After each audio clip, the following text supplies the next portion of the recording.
Listo, Armando.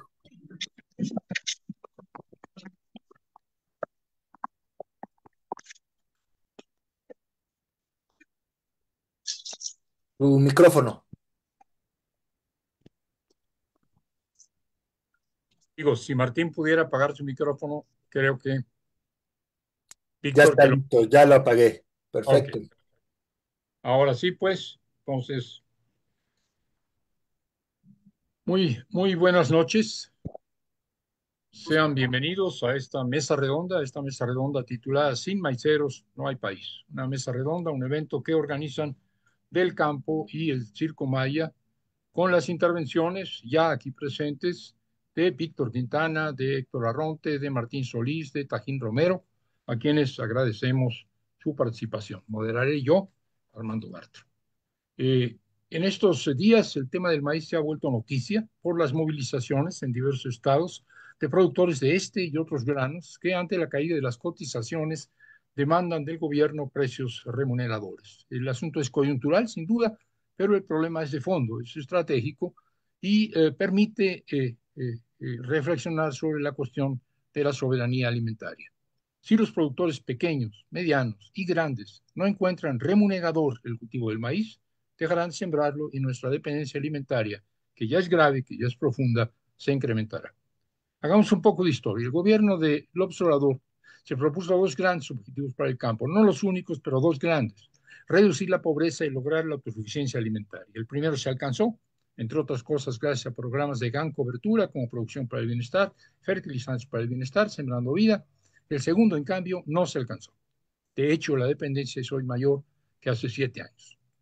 Dado que el bienestar campesino se logra en parte con más y mejor producción, los dos propósitos, reducción de la pobreza y autosuficiencia alimentaria, se traslapan, se enciman. Sin embargo, su efectiva consecución demanda dos proyectos distintos, diferentes, aunque interconectados. Y es que los actores de estas dos dimensiones, del tema de la pobreza y del tema de la autosuficiencia, los actores son distintos. Las acciones de bienestar deben dirigirse a los campesinos más pequeños y más pobres. En cambio, las acciones para la autosuficiencia deben dirigirse a los pequeños, a los medianos y a los grandes. Las regiones son también diferentes. El combate a la pobreza ha de focalizarse en zonas marginadas y con suelos degradados. En cambio, para procurar la suficiencia hay que orientarse no exclusivamente a zonas de buen potencial hoy subaprovechado. Tampoco las acciones pueden ser las mismas, pueden ser iguales. Para reducir la pobreza hay que canalizar recursos de impacto directo e inmediato, mientras que para avanzar en la autosuficiencia habrá que allegar recursos que incrementen paulatinamente los rendimientos, la rentabilidad y la producción.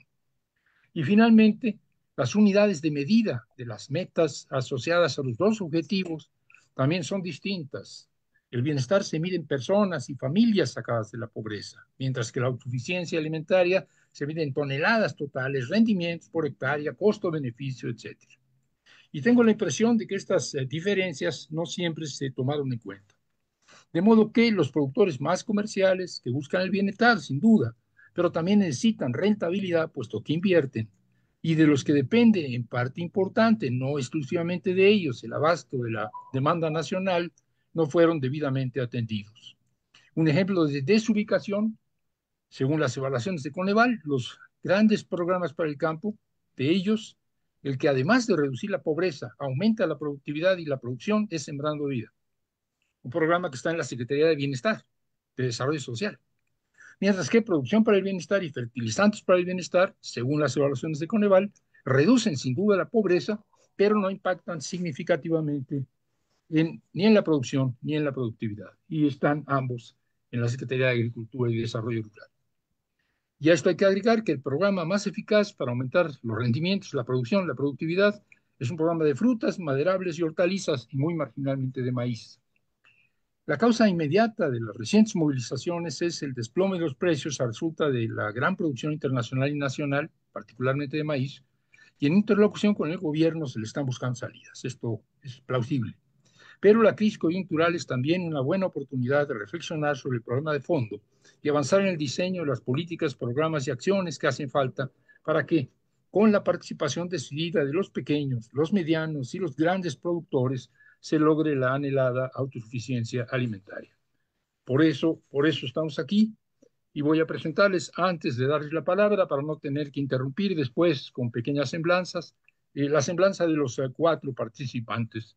Empezará con la primera intervención Víctor Manuel Quintana Silveira, activista del campo y de los derechos humanos, articulista de varias publicaciones, doctor en sociología por la Universidad de París III, una persona que ha realizado consultorías para la CEPAL con el tema de agricultura, fundador del Frente Democrático Campesino de Chihuahua y hoy integrante del Barzón.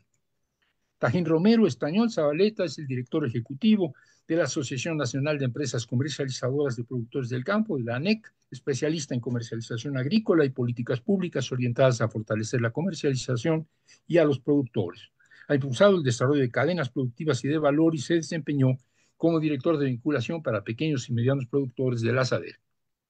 Martín Solís Bustamante es activista campesino, ambiental y del territorio, el agua, los derechos humanos, dirigente e integrante de la organización El Barzón, ha participado en diversos movimientos campesinos y sociales y fue director del Fomento Agropecuario de la Secretaría de Desarrollo Rural de Chihuahua.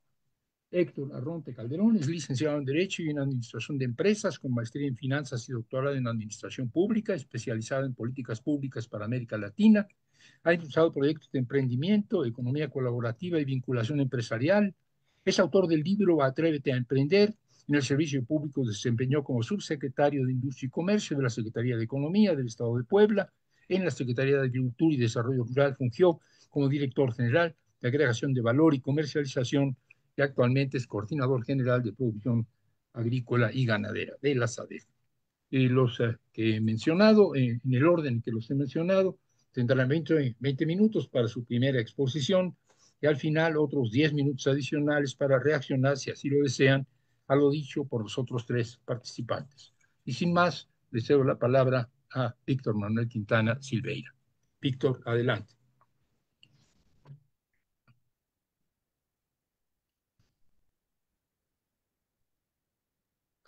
Tu micrófono, Víctor.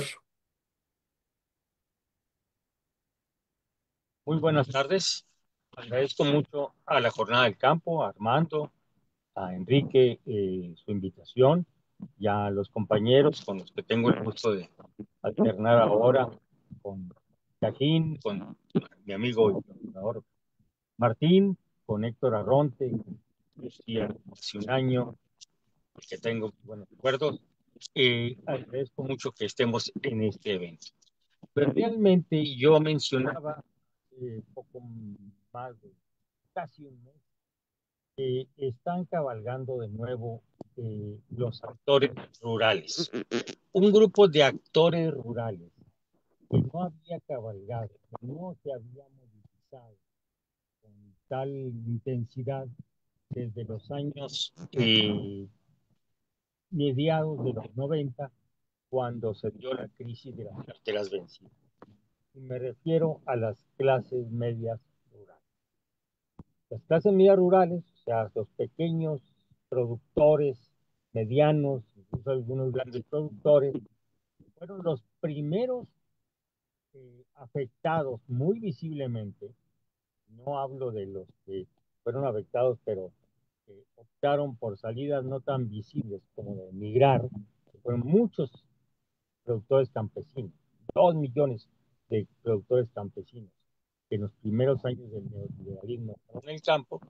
Me refiero a los que sufrieron las quiebras o cuasi quiebras con motivo de la entrada del neoliberalismo en el campo, que se expresó en una forma muy clara en la crisis de las carteras vencidas. Los campesinos, los productores ya no fueron viables con las tasas de interés, con la inflación, con la caída del productor y incurrieron en carteras vencidas, y esto implicó un enorme fenómeno expropiatorio del patrimonio de los productores a mediados de los 90. La movilización de las productoras y los productores de los mediados de los años 90, formó o se expresó principalmente a través de el Barzón.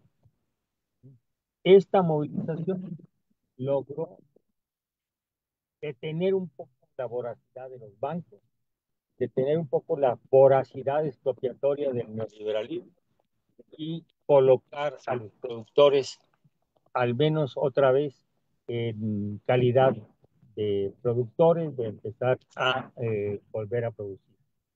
Sin embargo, después de 20 años, después del Barzón, notamos otra convocatoria de pequeños, medianos y algunos grandes productores a movilizarse, que empieza a expresarse desde el año antepasado en el noroeste del país, con la demanda por mejores precios de garantía cuando se entrega el maíz de las cosechas de otoño-invierno en el estado de Sinaloa, sobre todo, un poco de Sonora.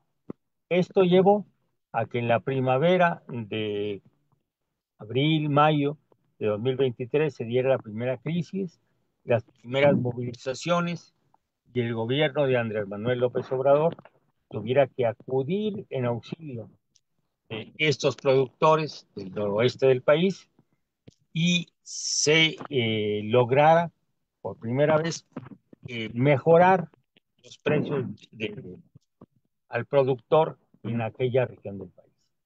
Sin embargo, esto no fue una medida estructural, porque esto fue para las cosechas otoño-invierno 2022-2023. El asunto se complicó en las cosechas 2023-2024, las de primavera-verano 2024, y viene a ser crisis con las de 2025, primavera-verano. ¿Por qué se conjugan los elementos que dan por resultado, yo diría, una tormenta perfecta? Porque después de una sequía prolongada en México, que bajó la producción, incluso en Sinaloa, por el bajo volumen de las presas, tenemos un año llovedor. En 2025 hay una recuperación de la producción en las zonas del Bajío, algunas del sur del país, incluso del norte de México. Entonces, hay una recuperación de la producción, pero no únicamente en México, sino hay en general un buen temporal a nivel internacional. Hay producciones récord en los Estados Unidos, hay producciones récord en Brasil, China y en Sudáfrica. Las buenas producciones, el buen temporal en buena parte del hemisferio, pues no únicamente norte, sino incluso parte del hemisferio sur, por un lado. Por otra parte, las políticas arancelarias de Donald Trump, que privan a los agricultores norteamericanos de una buena parte de sus desembocaduras, digamos, de venta de su cosecha, en concreto China, el sureste de Asia, hacen que haya una sobreproducción y existencias en demasía de granos básicos en los Estados Unidos, y esto derrumba los precios internacionales. Tercer ingrediente de la tormenta perfecta. Y el cuarto ingrediente sería que a nivel nacional, pues también por un buen temporal, luego de 2 años de sequía tenemos un buen temporal y tenemos una buena producción de maíz, de col, trigo y sorgo. Entonces, de pronto nos encontramos ante esta tormenta. Altos stocks, altas existencias de granos básicos a nivel internacional, caída de los precios internacionales, alta producción nacional, incremento hasta 46% de los costos de producción por energéticos, refacciones, agroquímicos, tasas de interés, etcétera, y de repente encontramos con que los productores mexicanos se enfrentan a una coyuntura en que, debido a la fijación de los precios internacionales en la bolsa de Chicago, tengan precios para sus granos básicos. Hablamos mayoritariamente del maíz, también del sorgo, también del arroz, del trigo, no tanto del frijol, que no se fija en la bolsa de Chicago. Encontramos una coyuntura de bajos precios internacionales, altas existencias nacionales y altos precios de los insumos. Esto hace que por primera vez desde hace muchos años se empiece a generalizar una movilización de productores en diversas partes del país, los productores de maíz, del Bajío, de Jalisco, Michoacán, Zacatecas, productores de maíz amarillo del estado de Chihuahua, productores también de maíz en el estado de Sonora, lo mismo de trigo en Sonora, el Bajío, productores de sorgo en Tamaulipas, productores de maíz en otras partes del centro del país, y que se empiece a generar una movilización de los estratos medios rurales, que tiene una primera gran expresión conjunta el día 12 de octubre. El 12 de octubre con, 14 de octubre, perdón, con la toma de carreteras, vías férreas en diversas partes del país, cuya una de las expresiones organizativas es el Frente Nacional por el Rescate del Campo Mexicano, pero no el único, pero sí que no es el único. Hay otros productores, por ejemplo, grandes productores de Jalisco, del Valle de Magdalena en Jalisco, de Zatlán, etcétera, del centro del estado de Jalisco, que no necesariamente están incluidos en el Frente por el Rescate del Campo Mexicano, que empiezan a presionar para lograr mejores condiciones de venta de sus productos, los sorgueros del estado de Tamaulipas, los productores de maíz amarillo en el estado de Chihuahua, en el occidente, en noroccidente del estado de Chihuahua, y también está por venir una movilización de los productores de frijol de los estados frijoleros de temporal, me refiero a Zacatecas, Durango, Chihuahua, que tampoco encuentran precios remunerativos para su cosecha de frijol en este caso.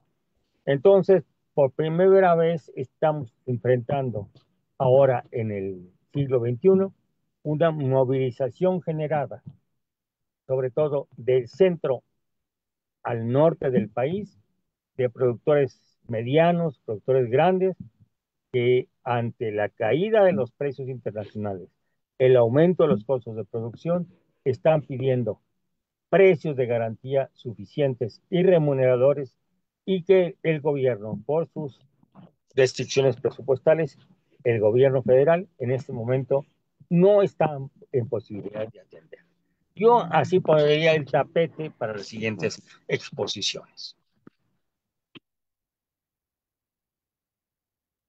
Gracias, Víctor. Si quisieras extenderte, tienes todavía algunos minutos, pero si lo quieres dejar ahí, tendremos oportunidad de que al final haya una más tiempo para los comentarios. Entonces, gracias, Víctor, y pasamos a la segunda exposición que se la vamos a pedir al compañero Tajín. Buenas tardes a todos, todas. Muchísimas gracias por la invitación.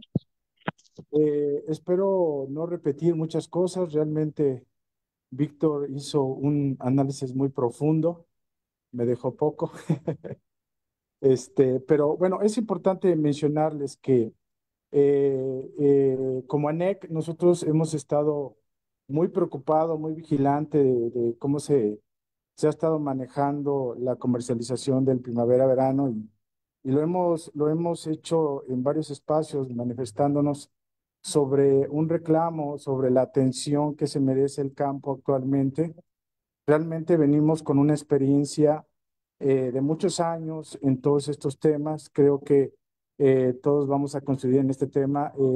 El productor siempre anda buscando precios remunerativos, como bien se ha comentado, pero también busca certidumbre en la comercialización. Esto es un tema que se ha manejado por más de 31 años, desde la desaparición de Conasupo, que era donde se garantizaba la compra de la mayoría de la producción de estos productores, de los productores nacionales, en la desaparición de esta instancia de gobierno que de alguna manera tenía controlada el tema de la comercialización, pues bueno, comienza a haber infinidad de temas que de alguna manera son de dominio público, como el tema de manejar los precios con referencia a las bolsas, que de alguna manera creo que no ha sido un modelo de manera muy eficaz. Tengo entendido que en el transcurso de estos años, pues ha tenido sus variaciones, ha ido evolucionando, pero llegó con tanto reclamo sobre los pocos márgenes que se han llevado los productores en toda esta determinación de los precios, pues bueno, se ha visto la manera de evolucionar a nuevos esquemas. Derivado de esto, pues bueno, hoy en día el gobierno ha tratado de atender esto, priorizando a los pequeños productores, como ustedes ya saben, con unas políticas públicas donde les dan preferencia, en un esquema donde de alguna manera se asegura que el productor pueda recuperar sus costos de producción más una utilidad.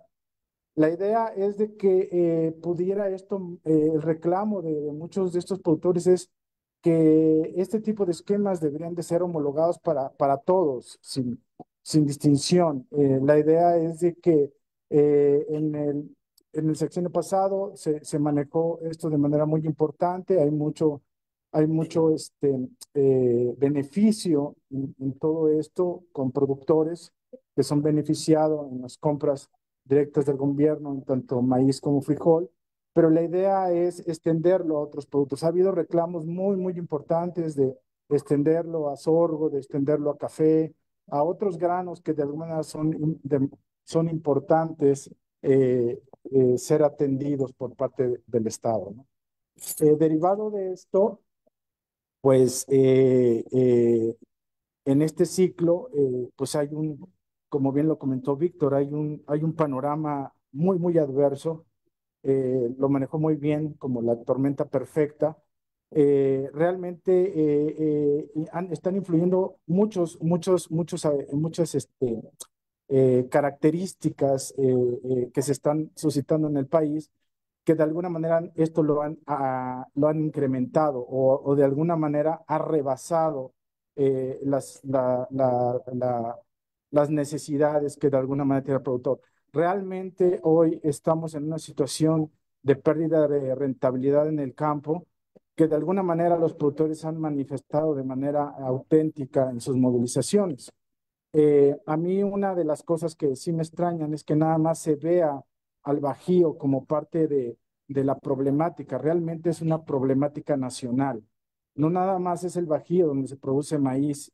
Este tema es de cobertura nacional. Hay otros estados de manera importante que de alguna manera también están esperando ser beneficiados y ser atendidos.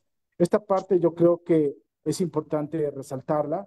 Derivado de esto, pues nos estamos dando cuenta que no solo es maíz, ahorita lo comentó Víctor, también está el tema de la caña, los compañeros de sorgo, los compañeros de frijol, y entonces esto de alguna manera está dando una señal muy, muy certera, muy precisa de la necesidad de atención que se necesita este tema de atender las necesidades del campo en temas de conseguir la rentabilidad de ellos, ¿no?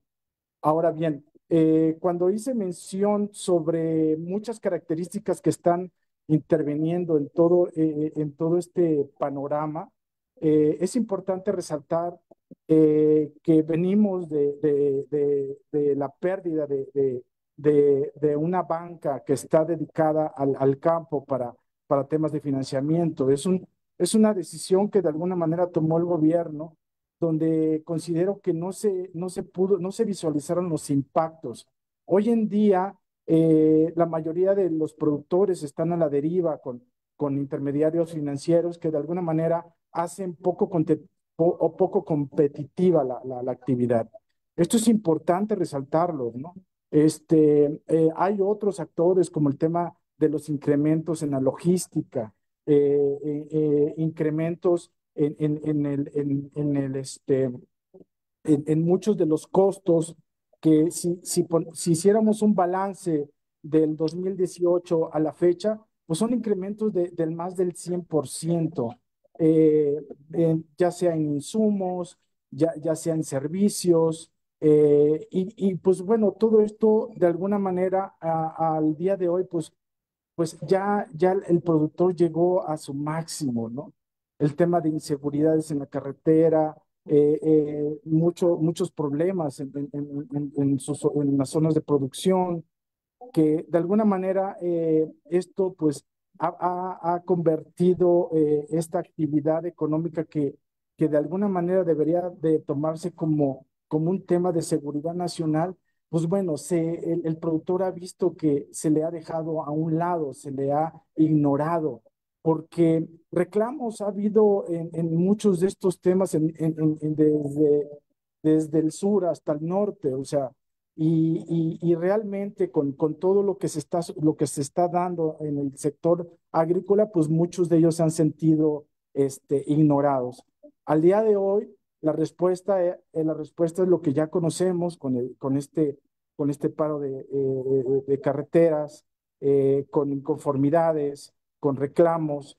Y pues bueno, tengo entendido que ha habido negociaciones con ellos, pero no han quedado satisfechos, no han llegado a acuerdos que de alguna manera esto se pueda tomar como esto ya se acabó y sigamos con lo que sigue. Realmente, si se dan cuenta, es un tema que todavía está latente, está escalando y que de alguna manera yo creo que es muy importante que se tome con todo el interés y toda la pues con toda la cobertura que se necesita, ¿no? Por otro lado, es importante mencionar en esta misma coyuntura que esto cruza con el tema de la revisión del TEMEC, o estas consultas que se han estado haciendo. Esto realmente, si se dan cuenta, son factores externos que de alguna manera están provocando quizás hasta un poco de confusión, ¿no? ¿Y por qué lo digo de esta manera? Porque también ya se comienza a mencionar el retiro de los granos básicos en el TEMEC, ¿no? Háblese de maíz, háblese de frijol y otros granos. Esto es importante tomarlo en consideración. Como yo ya comenté al inicio de mis comentarios, es un modelo que realmente necesita revisarse. Eh, ya no, los productores ya no les resulta importante basarse en un esquema ya con mucho tiempo de anticipación, donde de alguna manera hay evidencias muy claras, muy precisas, donde los únicos beneficiados en estos precios de referencia en bolsa, basándose en maíces amarillos para la determinación del maíz blanco, que realmente ya no resultan, ya ellos ya no lo ven adecuado como se manejan, y sobre todo donde existe muchos temas de, de determinación de costos que de alguna manera no son tan claros para los productores, ¿no? Desde el sexenio pasado se ha estado manejando algo más sencillo para ellos, donde de alguna manera se pueda visualizar con mucha claridad el reconocimiento de los costos de producción del productor y con una utilidad que ande rondando entre el 30 y el 35%. Para muchos esto les parece bastante, pero realmente son parámetros muy realistas que de alguna manera aseguran que el productor pueda seguir con su actividad productiva. No lo digo yo, se ha dicho durante mucho tiempo que este tipo de medidas al mismo tiempo le dan vida a todos estos productores, a todos esos trabajadores del campo para seguir con la actividad y sigamos con con ese trabajo de conseguir nuestra soberanía alimentaria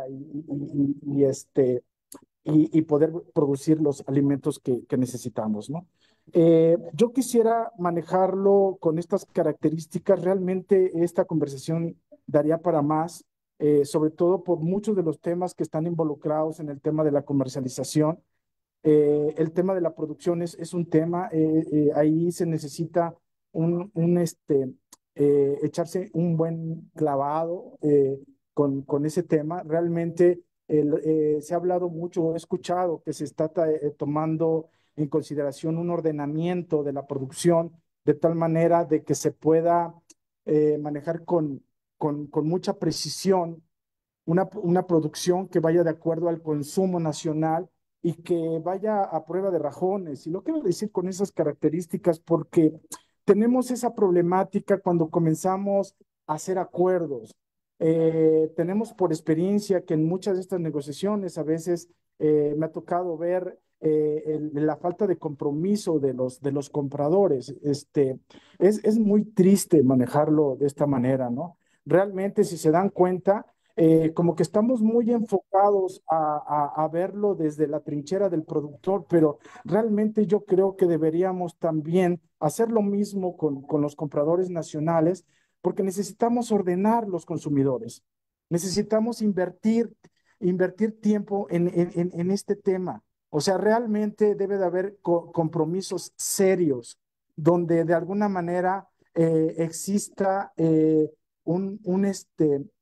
pues un ganar-ganar para todos. Realmente la propuesta es contemplar la cadena completa, desde la producción hasta el consumidor final. Y ahí en este trabajo, pues entran muchos actores, ¿no? Si se dan cuenta, y vuelvo otra vez a lo mismo, estamos muy concentrados en los productores, en la producción, pero la comercialización no nada más son ellos. Entonces, la sugerencia es extendernos en toda poder hacer un análisis muy preciso, muy certero de todos los actores, todas las circunstancias que están alrededor de todo esto, para poder llegar a un buen entendimiento y un buen control de todo esto. Con un objetivo muy claro. O sea, realmente todos nos necesitamos. Este es un tema que nos compete a muchos y que debe de haber compromisos para todos y con una convicción de que lo que hacemos es para alimentar a este país, ¿no? Y con todas esas características que se necesitan. Creo que por ahí empezaría yo para una segunda vuelta. Realmente lo que necesitaba decir era enfocarme mucho en la problemática. Realmente todo recae en la pérdida de la rentabilidad. No es cosa menor. Realmente es un reclamo auténtico de, de todos los productores y productoras de este país que de alguna manera viven de esto y que con todas las palabras mencionan el campo ya no aguanta más. O sea, esto es o se atiende o se atiende. Por eso por las movilizaciones y todo lo que hemos estado viendo en todos estos días pasados con los compañeros. Sería todo de mi parte hasta el momento. Muchas gracias. Muchas gracias, Tajín. Muy en tiempo, tendremos el margen suficiente para comentarios finales y le cedemos la palabra ahora a Martín Solís. Adelante, Martín. Pues muy buenas tardes, noches, compañeras, compañeros y compañeras que nos escuchan en las redes de la Jornada del Campo. Pues me da gusto de empezar a discutir este tema del maíz. Ojalá haya oportunidad de ver el tema del frijol, de otros productos, de otros temas a lo largo de las siguientes semanas, días. Y yo quiero empezar mi intervención diciendo que el tema del maíz en México es un reto para la 4T, para conseguir la soberanía alimentaria con precios justos al productor y al consumidor. Ese gran pendiente que tiene este gobierno y por un pendiente de 6 años atrás. Miren, el movimiento actual es un movimiento justo, que no se debe descalificar en principio, porque son los productores que, le decía Víctor muy claramente, es los de la clase media rural que siembran maíz, que solamente representan el 15% de los productores de maíz del país. Esos son los que hoy están en la lucha. 345,000 productores de maíz amarillo y traemos un grupo de productores de maíz, de maíz blanco y un grupo importante de maíz amarillo. Pero son los que tienen el 52% de la superficie de siembra en hectáreas, los tres que siembran 3.160.000 hectáreas de maíz y que producen el 73% del maíz en el país, es decir, 16 millones de toneladas de maíz blanco. Esos son los que hoy están en lucha, los que hoy están sufriendo, lo que ya lo decía Víctor, la pérdida de rentabilidad, lo decía también Tajín, la pérdida de rentabilidad por tres fenómenos que a mí me parecen importantes resaltar. El primero es el incremento de los costos de producción, que pocos hemos reparado qué es lo que ha significado el costo de producción, por qué se incrementa el costo de producción y no se incrementa el precio del maíz. Un primer fenómeno. El segundo es los impactos que hemos tenido en la producción nacional de maíz. En los últimos, del 2016 a la fecha, no hemos alcanzado la rentabilidad del 2016. Se cayó la producción, la productividad del maíz en el sexenio de Andrés Manuel, no lo podemos ocultar.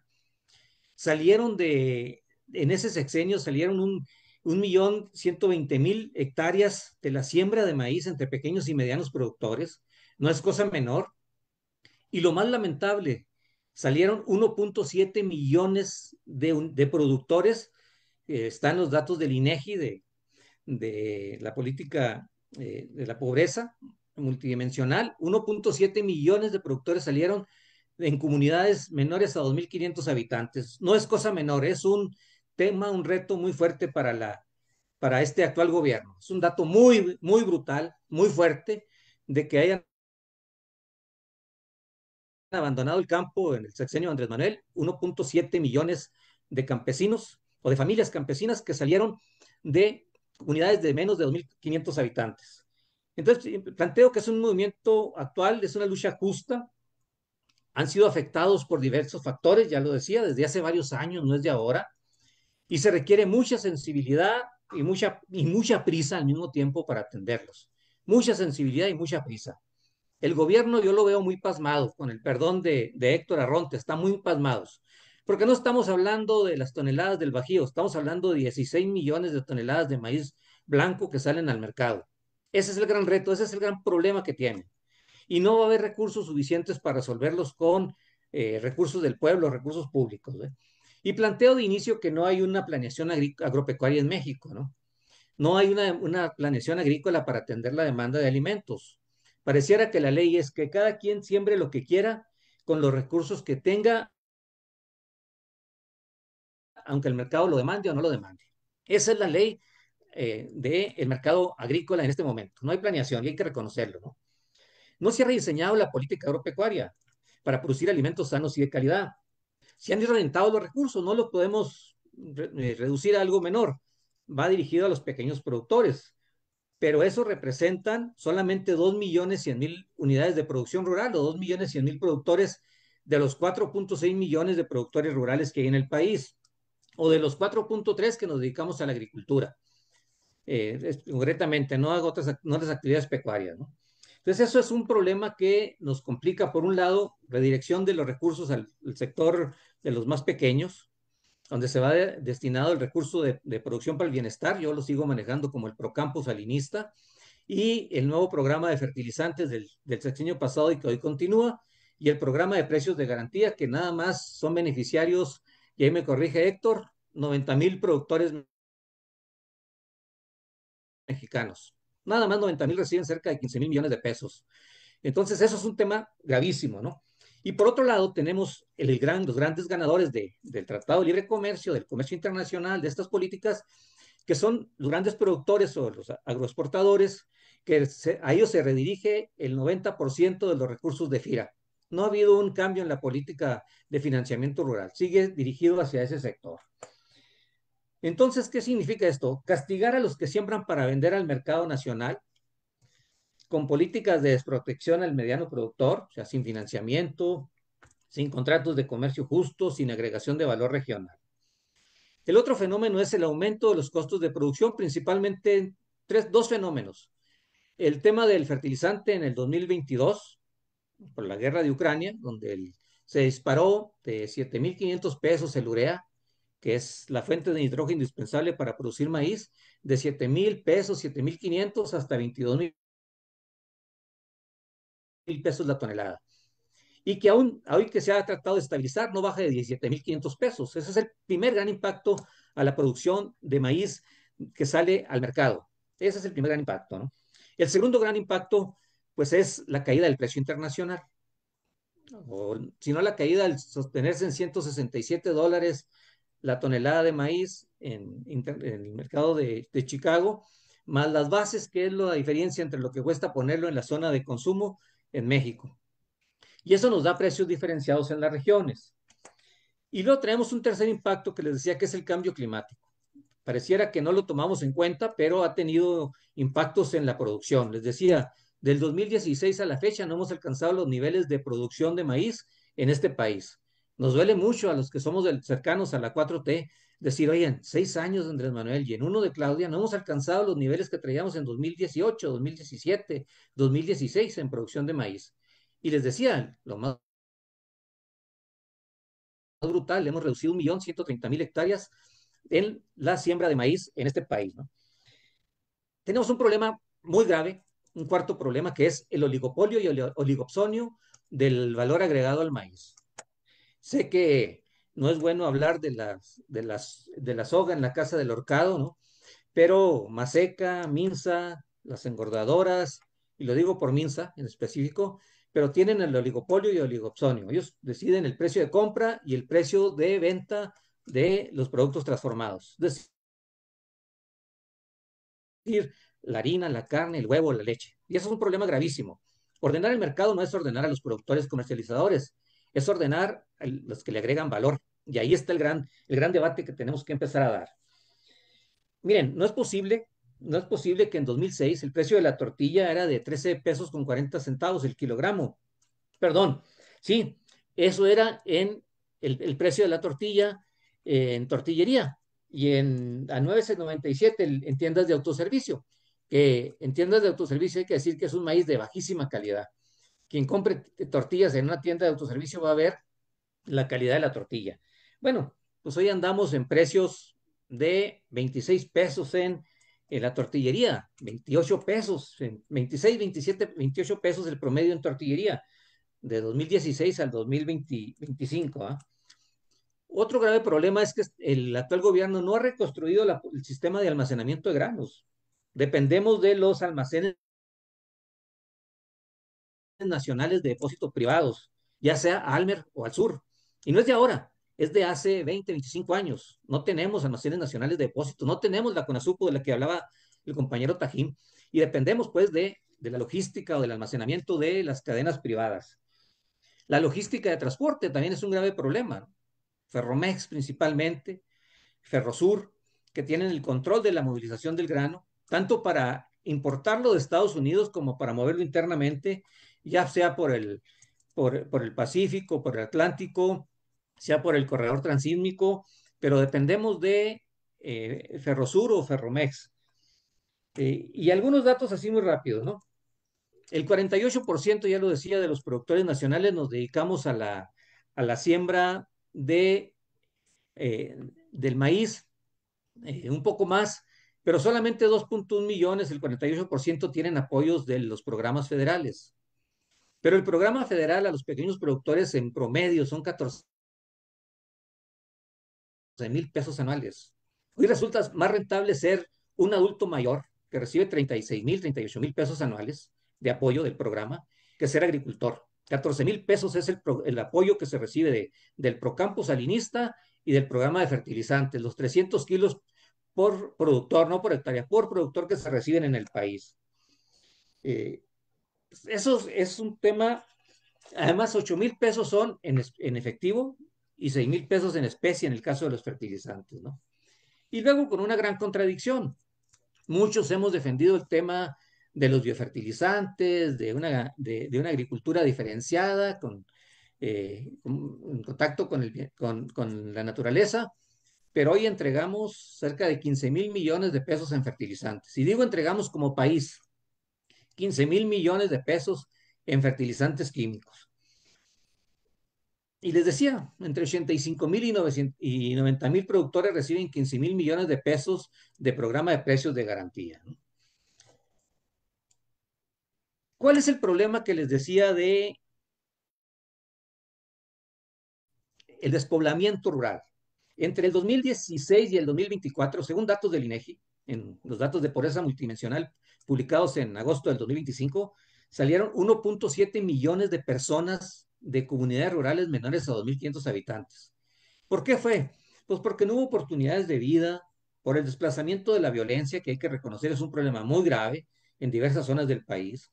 Esos pequeños productores que hoy veía la conferencia de María Luisa Albores, de la directora de Alimentación para el Bienestar, donde ella plantea, vamos apoyando a 1.442.750 productores rurales en un programa de maíz nativo. Bueno, nada más que le dieron mal el dato. Ese número es el de productores en el país que tienen hasta 2 hectáreas de maíz en el país. Se le pasaron los productores de maíz amarillo, de baja escala, de maíz azul, de maíz rojo, de maíz de otros colores, que son nativos también. Y esto no los incorporó en su propuesta la directora de hoy en la mañanera, ¿no? Y les decía, disminuimos en el sexenio de Andrés Manuel 1.106.000 hectáreas de siembra de maíz. Eso es brutal. Ese dato es gravísimo. Traemos 700,000 hectáreas menos de producción en el sexenio, de cuando inició el sexenio de Andrés Manuel a como terminó. Es otro problema, ¿sí? Y el tema del precio, ¿no? Miren, en el 2016 el maíz costaba 3.550 pesos, según datos del CIAP. Para el 2024 andábamos 5.865 pesos por tonelada. Pero, ¿qué subió fuertemente en el tema de los insumos? La semilla híbrida, que está dominada por no más de 6 empresas semilleras, todas de carácter transnacional, que tienen el dominio. Bueno, usted dice que 2, va a decir que Pion y que Agron, pero realmente 6 están en el mercado. Pero tienen el control de la semilla y nadie le pone un límite al precio. Cada año trae un incremento de más del 25% anual en los últimos 3 años. Y el tema del fertilizante, que tuvo ese crecimiento exponencial en el 2022, que se ha venido disminuyendo, pero que hoy andamos en los 17,500 pesos por tonelada de urea. Ahorita es el dato de los siguientes fertilizantes, ¿no? Y luego uno dice, ¿a dónde se fue ese millón de hectáreas de maíz? Y por eso hablo de que no hay planeación agrícola. Nadie les dijo que había que irse a cultivos perennes. Dijeron, bueno, porque hay mayor rentabilidad. Pues tenemos que se nos fueron a cultivos perennes, se nos fue una cantidad muy grande tenemos más de 3.7 millones de cultivos perennes, tanto de temporal como de riego. Las mejores tierras se nos fueron de producir maíz a producir productos perennes.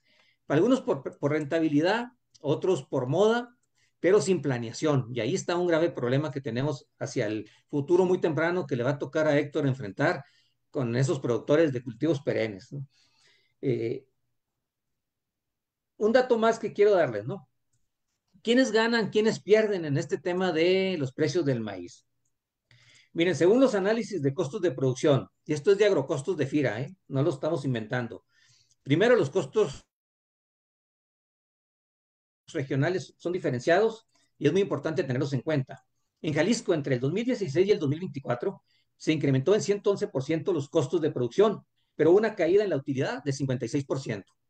Son datos de FIRA, de agrocostos, ¿sí? En Michoacán, en ese mismo periodo, creció 109% los costos de producción y se disminuyó el 63% la utilidad del productor. Eso es gravísimo, ¿no? Andamos en niveles de ganancia del 34%, que decía Tajín que era lo correcto, 35% de utilidad al productor, a tener solamente el 10% de ganancia. ¿Y quién vive? Un productor, ahorita vemos el análisis de la estratificación de productores, pues se requieren 50 hectáreas por productor para estar por arriba de la línea de pobreza, de la línea de bienestar, de la línea de pobreza por ingresos o de pobreza extrema. Entonces, esos son los grandes retos que tiene el gobierno, ¿no? Les decía, la semilla de maíz, que está el oligopolio de la semilla, pues se incrementó muchísimo, cada año se incrementa, ¿no? Les daba el dato del urea de 7,800 pesos, que fue el promedio de 2015 a 2020, hasta 22,000 pesos la tonelada en el año 2022. El fosfato de amónico, que nuestros agricultores lo conocemos, o nosotros los agricultores lo conocemos como el fertilizante negro, el DAP, se incrementó de 10 a 12,000 pesos en un periodo de 5 o 6 años, del 16 al 20, actualmente a 17,000 pesos por hectárea. Y el amoníaco anhídrido, bueno, eso aumentó, tenía un precio de 8,000 pesos la tonelada en el 2014, 2020, ese fue su precio, pero ahora andamos en 24,000 pesos la tonelada al día de hoy. Entonces, ese es otro problema que tenemos, ¿no? Hay que recordar que requerimos de 30 kilos de nitrógeno para producir una tonelada de maíz. Esos son los estándares internacionales y que actualmente se utilizan aquí en México, ¿no? Ahora, ¿por qué quiénes son los maiceros más castigados con los precios? Básicamente son los de Guanajuato y los de Chihuahua, con maíces blancos y amarillos. ¿Por qué no han estallado? Por una razón principal. No están pagando la energía eléctrica a la Comisión Federal de Electricidad.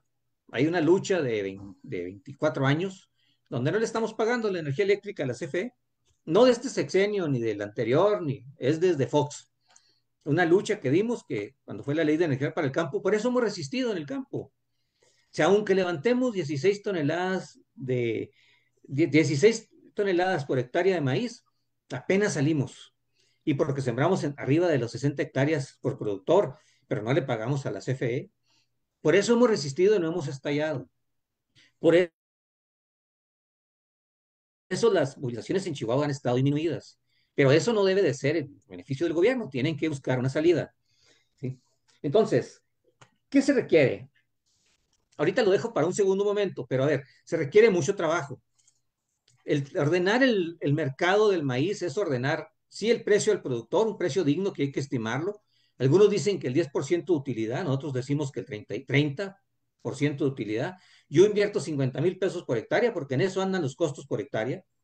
Yo requiero entonces 15,000 pesos de utilidad por hectárea. Si tengo 10 hectáreas, apenas tendría 150,000 pesos. Si tengo 4 personas que dependen de mí, no alcanzo la línea de pobreza. O sea, sería un pobre, o sea, una persona en pobreza, según el INEGI, ahora con su política social, que es el que la mide después de Coneval, sería un pobre rural, en pobreza extrema, ¿sí? Tendría que tener entre 40 hectáreas y tener un ingreso del 30%, es decir, de 15,000 pesos, para estar por arriba de la línea de pobreza por ingresos, teniendo 4 integrantes en familia. Es algo que se tiene que discutir, pero algo más de fondo. ¿De qué sirve que al productor le pongas una retención en el aumento del precio y el industrial no lo tenga? No ha disminuido la tortilla, la carne va en aumento, la producción el costo del huevo igual, la tortilla, el aceite, el almidón. Entonces, ahí está el gran reto de este gobierno. Mientras no ordene el mercado agroalimentario, que es toda la cadena, no vamos a tener salida con los recursos públicos. ¿Qué va a hacer Héctor y qué va a hacer María Luisa Albores con los 15,000 millones de pesos que tienen en precios de garantía para resolver un problema del maíz, del arroz, del trigo, del frijol, del café, de la caña?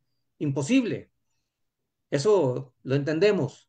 Entonces, hasta ahí yo quiero dejar en esta primera parte de la discusión para entrar a lo sabroso del tema.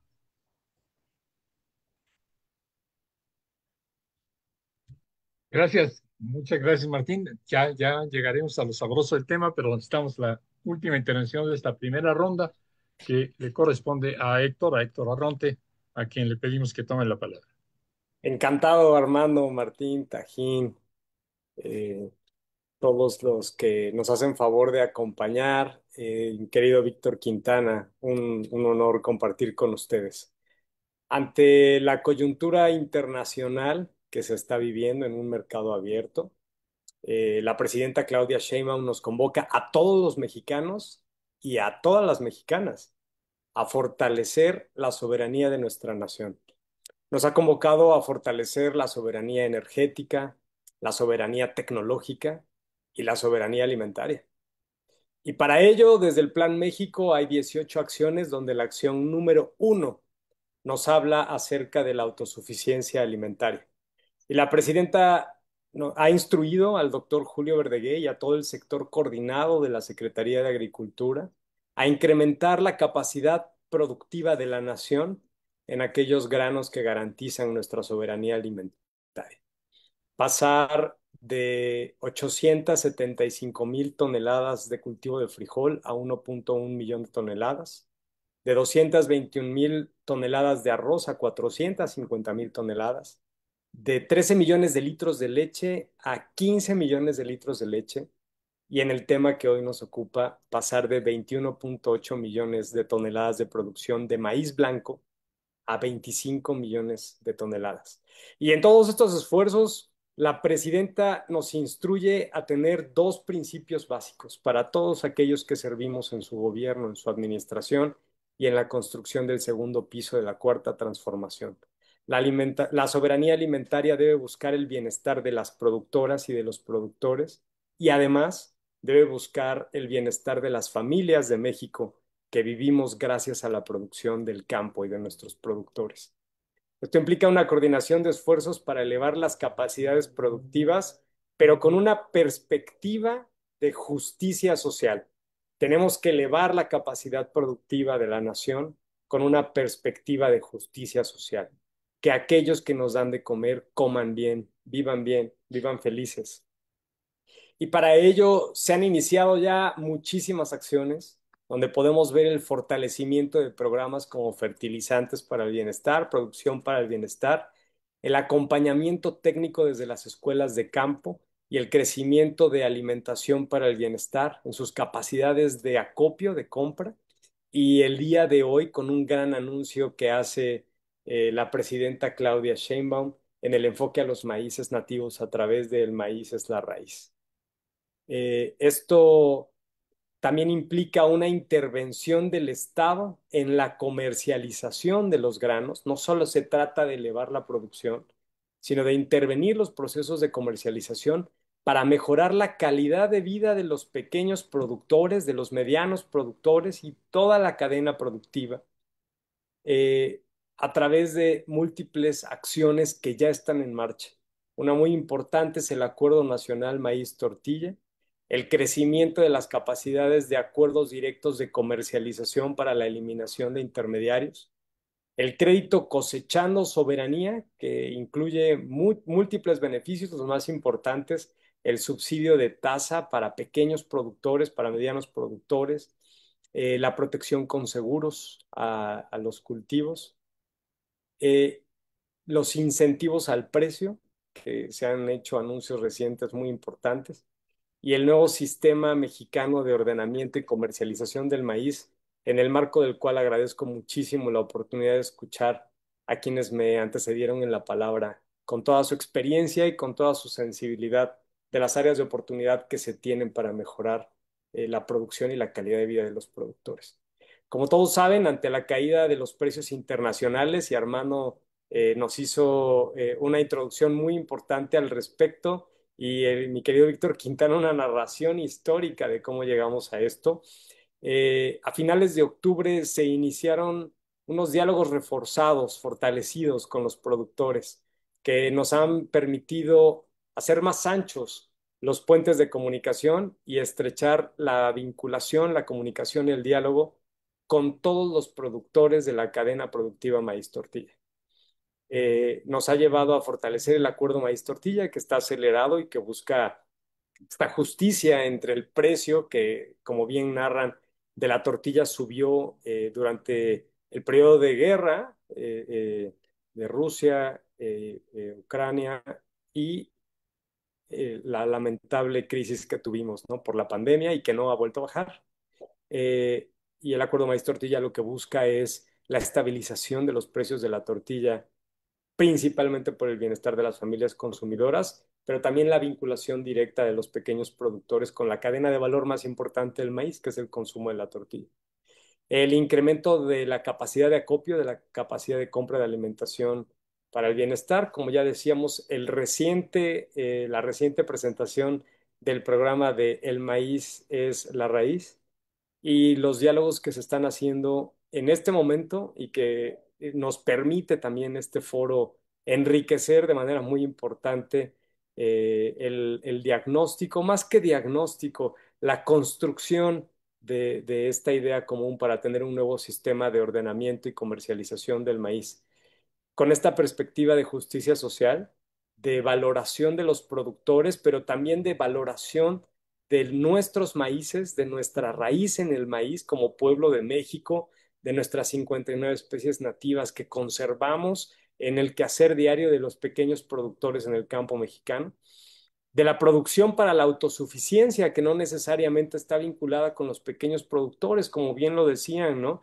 Con aquellos productores que contribuyen con altos volúmenes a la cadena, especialmente la cadena maíz tortilla, pero en general a la industria agroalimentaria, con el manejo de costos y la eficiencia productiva que tiene muchísimo que ver, como bien lo narran, con la comunicación, el diálogo y el ordenamiento del suministro de aquellos insumos que principalmente afectan a los productores y especialmente hablando de las semillas y de los fertilizantes, y con toda la estructura de almacenes y logística que son necesarias para vincular lo que se produce en el campo mexicano con las mesas de las mexicanas y los mexicanos. A final de cuentas, y de acuerdo a los números que nosotros tenemos, hay 2.6 millones de personas en México vinculadas a la producción de maíz. 2.1 millones de ellos son pequeños productores que tienen menos de 5 hectáreas. Al menos 509,000 ya están vinculados con la producción, sí de maíces nativos, pero también de maíces híbridos para la comercialización. Y de manera muy importante, el 65% de la producción de estos pequeños productores está vinculada por sus excedentes a mercados que hoy se viven en microeconomías y que podrían a través de un ordenamiento con perspectiva de justicia social permitir la valorización de este gran producto y su vinculación a otros mercados, por supuesto, para mejorar su calidad de vida. Al final, estas 21.8 millones de toneladas nos dan de comer a todas y todos, de manera directa y también de manera indirecta a través de la industria alimentaria y el sistema pecuario, y sobre esto estamos volcados.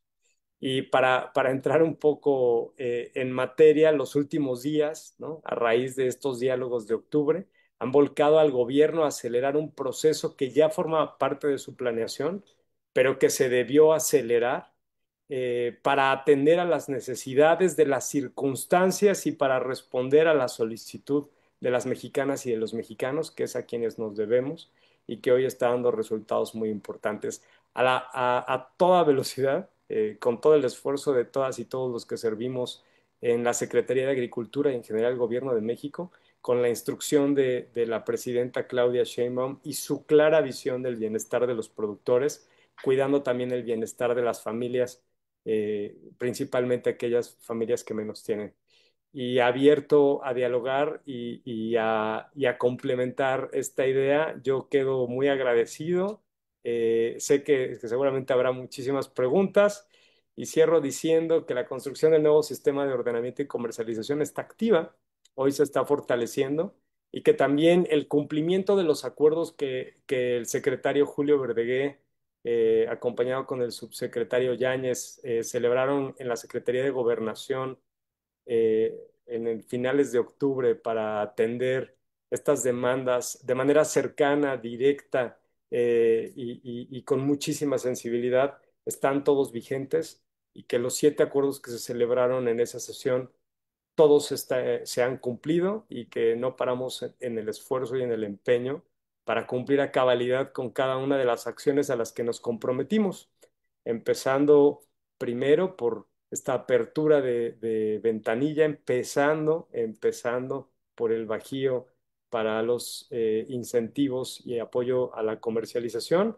pero con todos los demás compromisos que están ligados a fortalecer la capacidad productiva con una perspectiva de justicia social, el acompañamiento técnico, el ordenamiento de las semillas y fertilizantes, el crédito con seguros, la tecnificación del riego, que es un proyecto importantísimo que ha echado a andar la presidenta Claudia Sheinbaum y que al menos apoyará 83.400 hectáreas que están vinculadas a la producción de maíz con fines comerciales.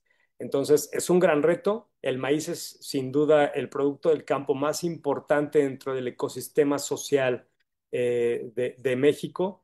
Estamos plenamente comprometidos con ellos. Y yo de manera personal me permito decir que no solo desde el gobierno de México, también los productores, también la industria, también los actores sociales y las organizaciones, todas se han volcado en positivo a buscar cómo sumar y cómo contribuir por el bienestar de los productores y por la soberanía alimentaria.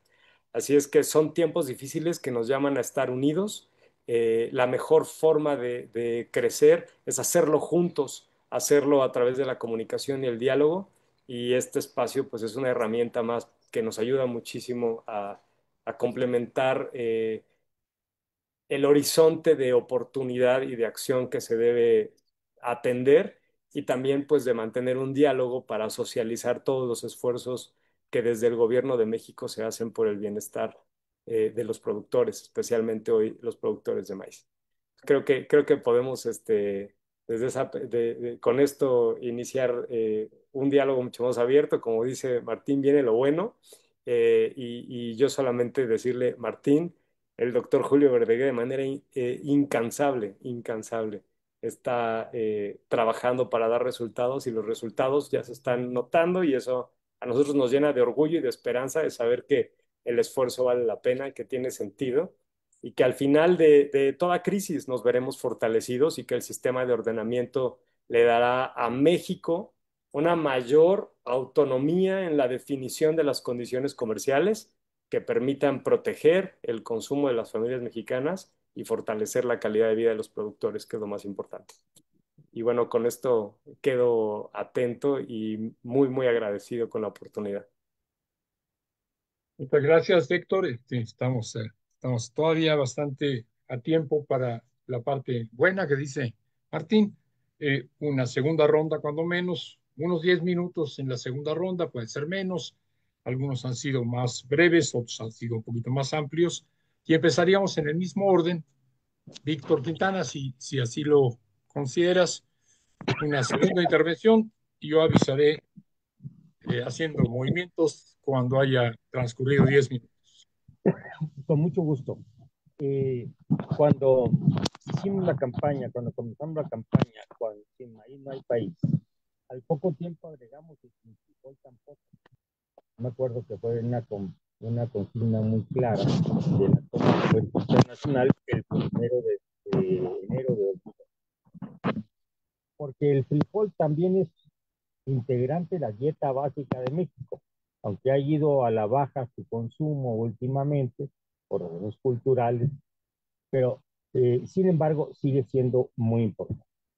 ¿Qué pasa con los productores de frijol? Miren, ayer me di una vuelta por los supermercados, acá en Chihuahua, que es una zona productora de frijol, y los paquetes de 900 gramos, que no son de 1 kilo, no bajan de 30 pesos. 30 pesos. Los productores de acá, después de un año pésimo, el año pasado, en que prácticamente no hubo frijol, les dijeron, parte de Alimentación para el Bienestar, que tal vez iban a hacer lo posible por comprarles 23,000 toneladas a 27,000 pesos la tonelada.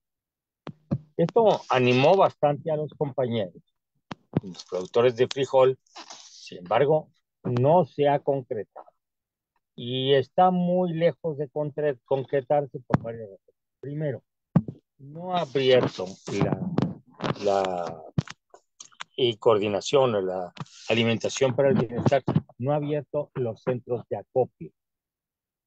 Segundo lugar, no hay costalera, y no hay costalera para paquetar el maíz en buena parte, porque todavía en muchos almacenes de Alimentación para el Bienestar hay maíz del año pasado. Queremos creer del año pasado, dudamos, porque el año pasado no hubo maíz en Chihuahua. Entonces, no hubo frijol, perdón, en Chihuahua. Entonces, seguramente dicen los productores, este es un maíz que compraron los coyotes, que almacenaron en los centros de acopio y que no han podido vender.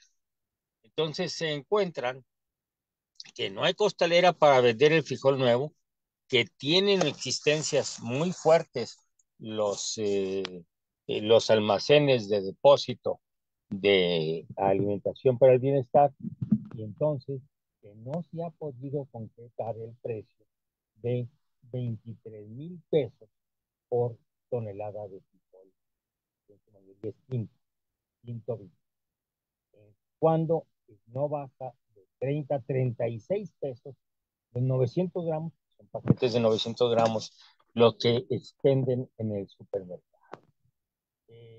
Compañeros dicen, bueno, ¿por qué tanta diferencia entre producción y precio de productor y precio del consumidor?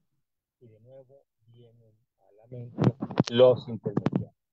Como dice Martín, el grande monopsomio o el oligopsomio del frijol, que son unos cuantos compradores de las centrales de abasto de Monterrey, de Guadalajara, la Ciudad de México, y que fijan precios muy por debajo de los costos de producción.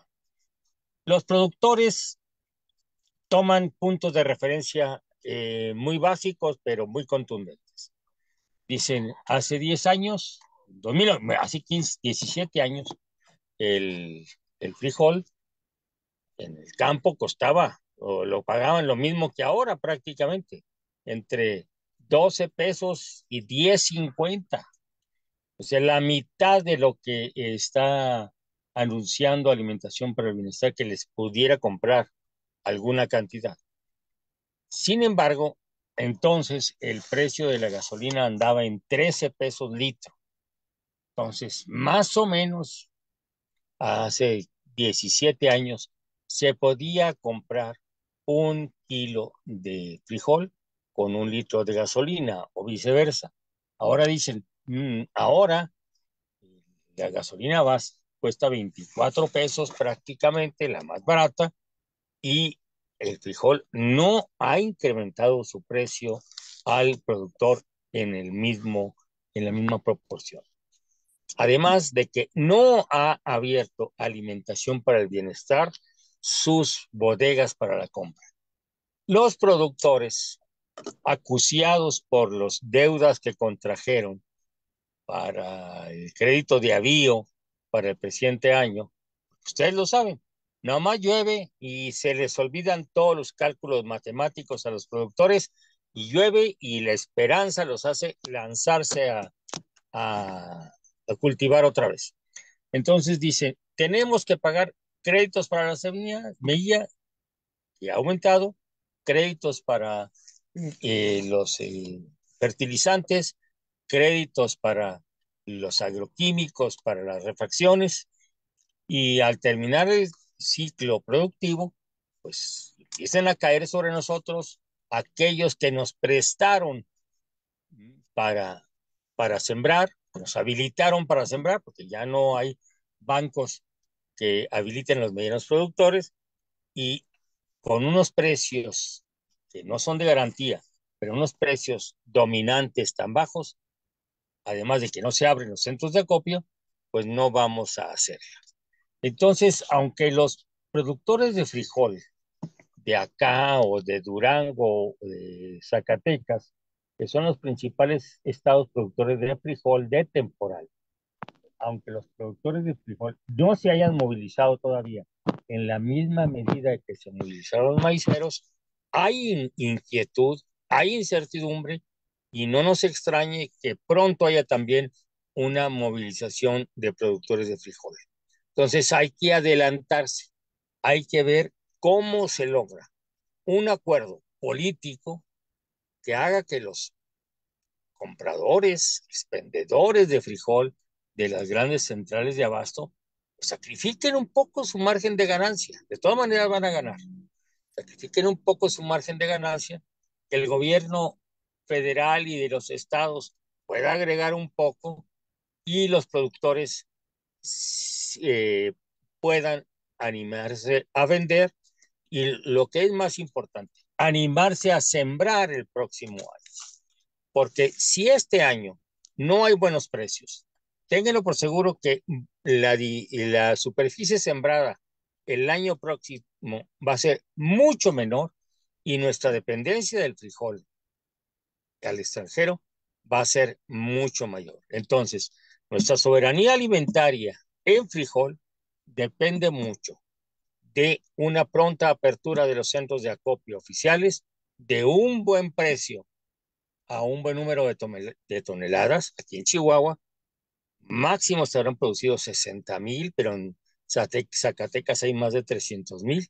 Entonces, aquí el gobierno tiene que operar un amplio consenso, construir, no operarlo, construir un consenso entre los compradores de frijol, los empaquetadores de frijol, los productores, para que se dé un círculo virtuoso que beneficie a consumidores, a productores y también se vale, también en una medida menor a los intermediarios, pero que no se conviertan de repente en los señores de horca y cuchillo en el medio de la producción de frijol.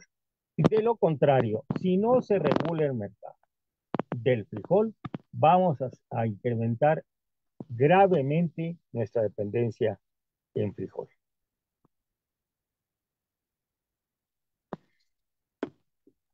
Muchas gracias, Víctor.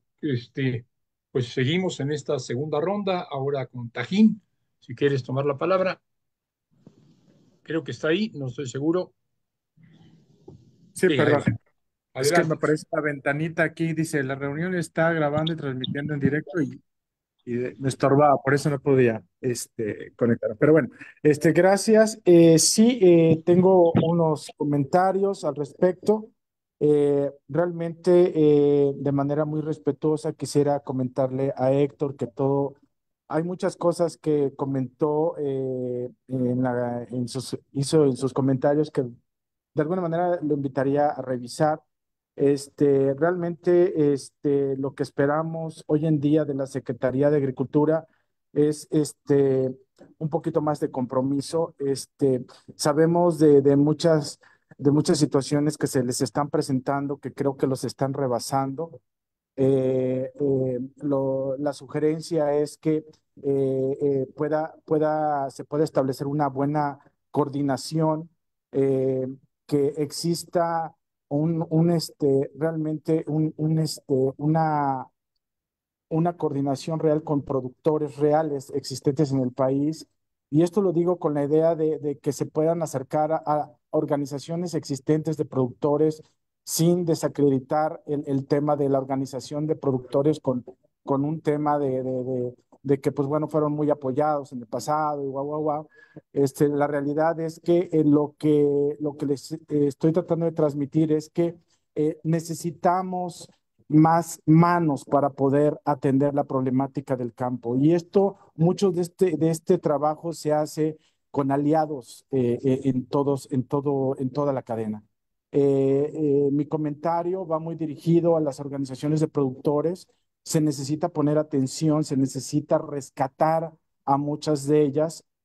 Hay muchas de estas organizaciones que están en problemas de cartera vencida, están con problemas de producción por temas de sequía, que de alguna manera ya se comentaron aquí.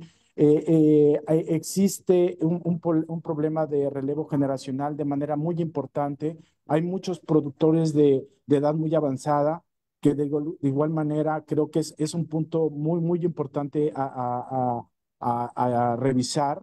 Realmente creo que es un tema que en el corto plazo vamos a comenzar a tener disminución también de la producción por esta falta de relevo generacional. Es un tema que yo me gustaría identificar y que se pudiera atender.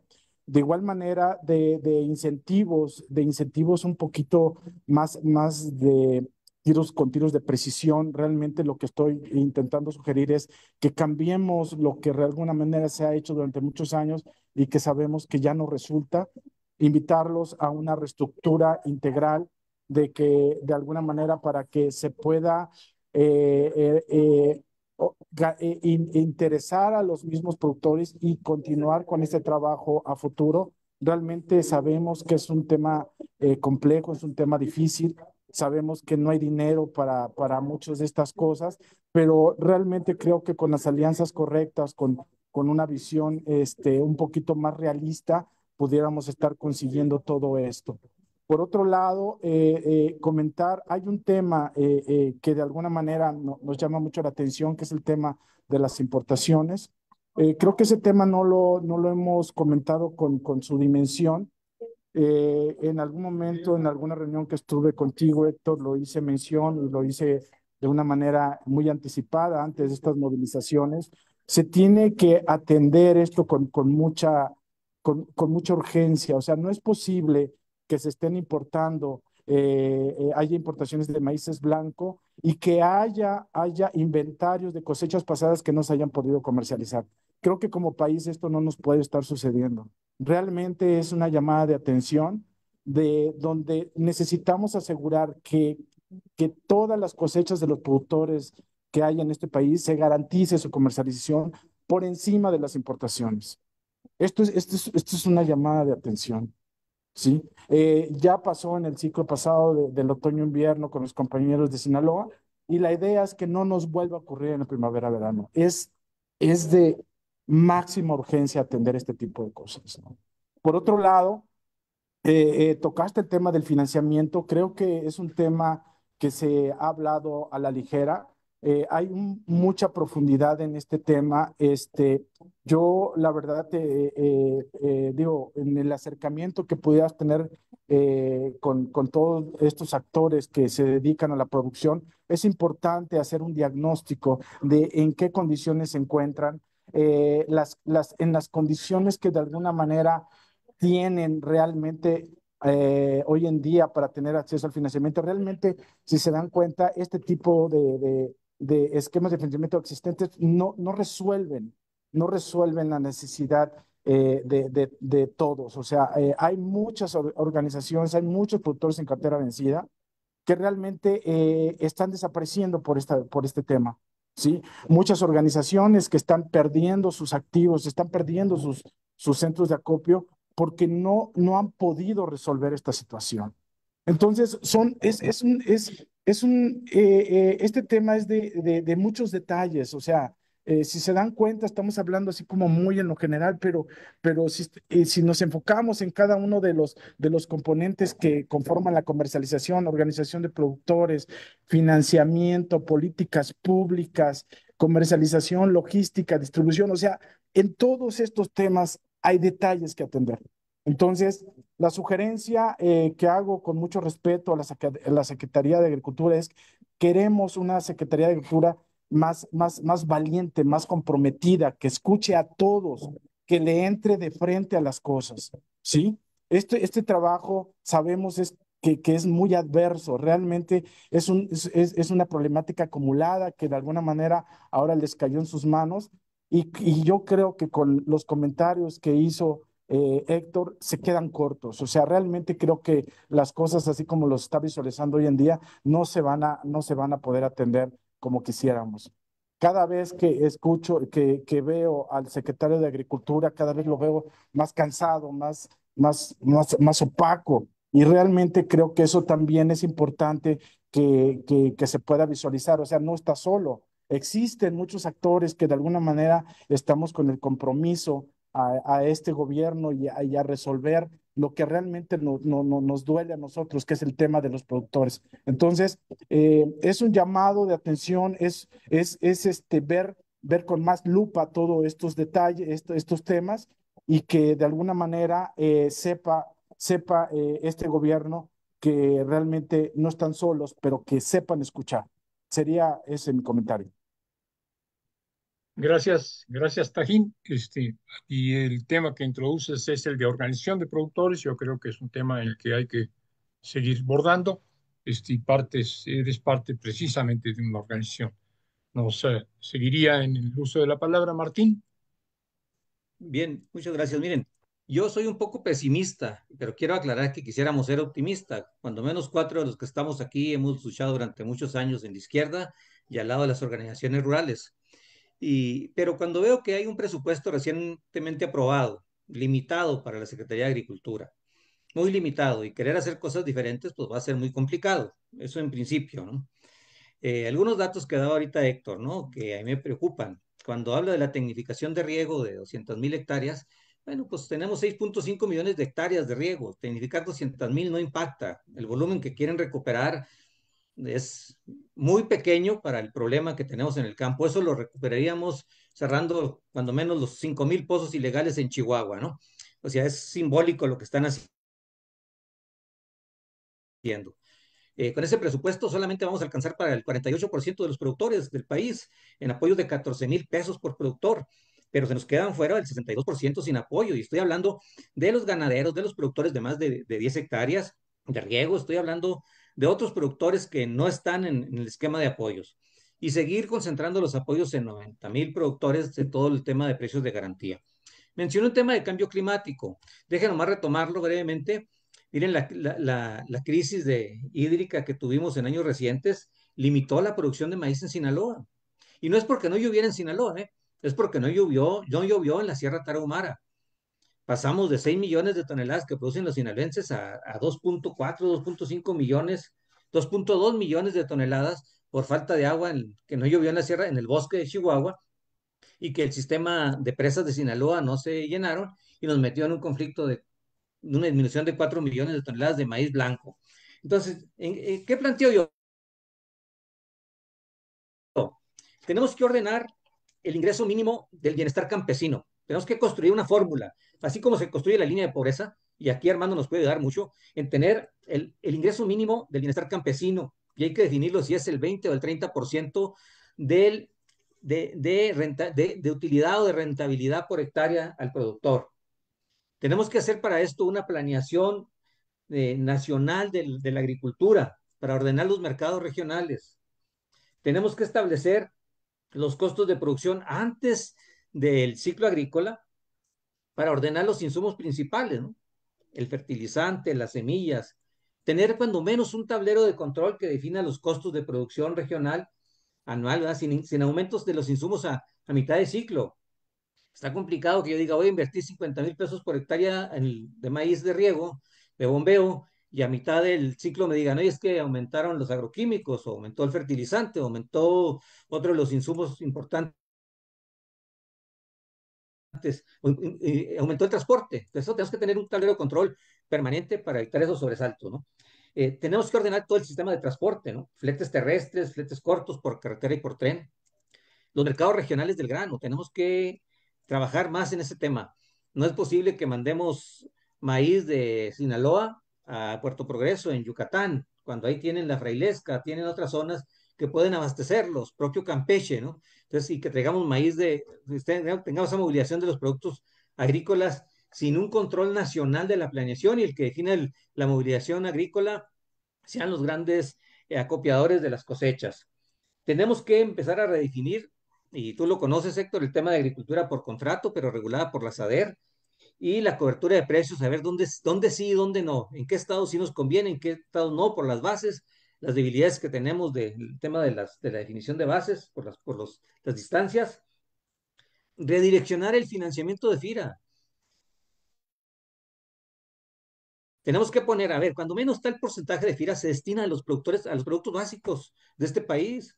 O sea, no podemos dárselos a los aguacateros, a los de los berries, no podemos dárselos a los ganaderos de exportación, a los grandes lecheros. O sea, tenemos que redefinir un porcentaje del recurso que asigna FIRA o que soporta FIRA los créditos de la banca comercial, de redestinarlos a la producción de los granos básicos. Tenemos que tener un control de precios en la agregación de valor del maíz. No nos queda de otra. En el tema de la harina, de la masa y la tortilla, si no tenemos ese control, pues lo único que va a ser que cuando yo le meto dinero público a la agricultura, el ganón sea el intermediario, en este caso, el que le agrega valor, y es el que se va a llevar la ganancia. Si yo le meto hoy 800 pesos o 950 por tonelada, el molinero no va a bajar el precio de la tortilla, ni lo va a hacer el productor de carne, ni el de huevo, ni el de leche, ¿no?